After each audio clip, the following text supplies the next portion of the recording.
Hello అండి, welcome to అమ్మ cooks YouTube channel. రోజు చపాతీ ఏదో ఒక కర్రీతో తిని బోర్ కొట్టేసింది కదా. ఈరోజు ఏ కర్రీ లేకుండా ఆమ్లెట్తో చపాతీని తిని రుచి ఎలా ఉందో చూద్దాం. ముందుగా చపాతీ కోసం ఒక కప్పు పిండిని అందులో కొంచెం ఉప్పు వేసి మెత్తగా కలుపుకోవాలి.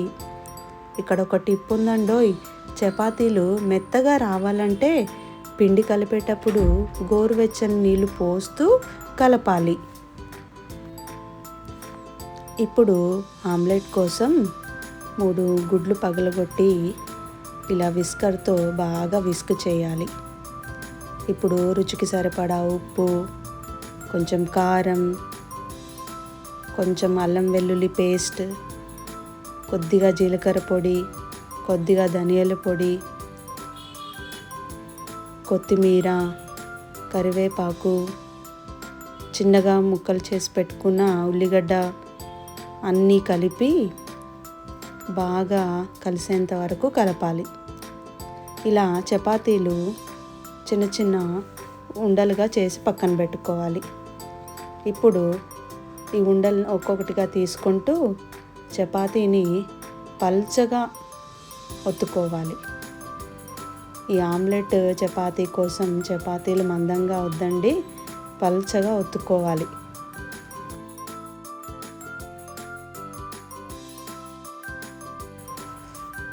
ఇలా పల్చగా ఒత్తుకున్న చపాతీలన్నీ కూడా ప్లేట్లో కాల్చుకోవడానికి రెడీగా ఉంచుకోవాలి.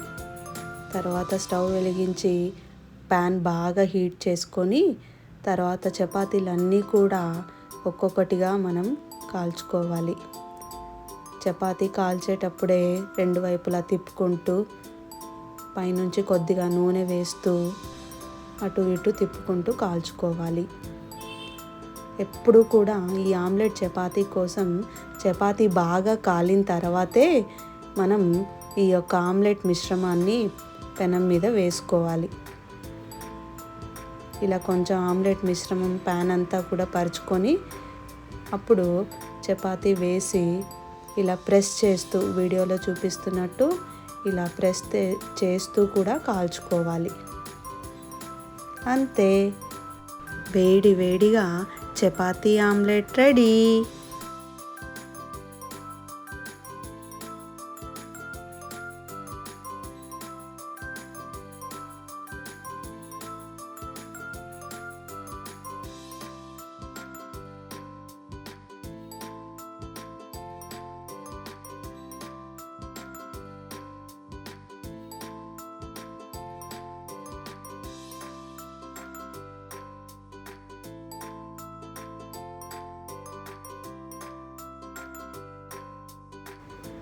ఇలాగే మిగిలిన చపాతీలన్నీ కూడా ఆమ్లెట్ మిశ్రమాన్ని పోస్తూ చపాతీని ప్రెస్ చేస్తూ నూనె వేస్తూ తిప్పుకుంటూ కాల్చుకోవాలి.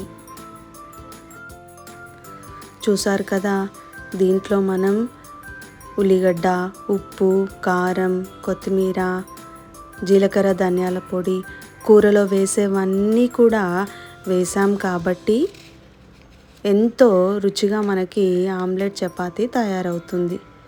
ఎప్పుడైనా అబ్బా ఇప్పుడు ఏం కూర చేద్దాంలే అని మీకు అనిపించినప్పుడు, అలసటగా ఉన్నప్పుడు ఇది ట్రై చేసి చూడండి. చాలా బాగుంటుంది, భలే రుచిగా కూడా ఉంటుందోయ్. పిల్లలు కూడా చాలా ఇష్టంగా తింటారు దీన్ని. మీకు గ్యాస్ కూడా ఆదా అవుతుంది. నచ్చితే ఇది ట్రై చేసి చూడండి. నా వీడియో లైక్ చేయండి, షేర్ చేయండి, సబ్స్క్రైబ్ చేయండి.